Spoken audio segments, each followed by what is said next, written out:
দেখেন ভাই, এখানে একটা টাকের ভিতরে মানুষ কেমনে বসছে, এইভাবে যাওয়াটা তো রিক্স। এইখানে এই যে টলিগুলা কিভাবে যাইতেছে হাইওয়ে রোডে।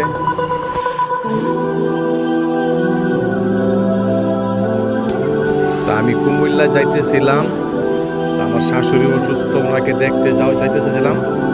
তাই আমি হুন্ডা দিয়ে যাইতেছি, তো প্রচুর শীত। আর গাড়িগুলা দেখেন এক একটা, এই যে এদের কি কয়, লরিগুলা এই পাশের থেকে এই পাশে, এই যে ডাইনে ছিল বামে ছিল, এখন পট করে ডাইনে আয় বলবো।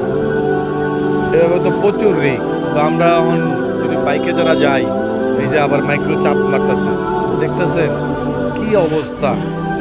হুন্ডা দেখলেই মনে হয় যে আরো অন্য অন্য গাড়িগুলা একেবারেই সাইডে দিতে চায় না, আর খুব খারাপ অবস্থা দিতে চায়।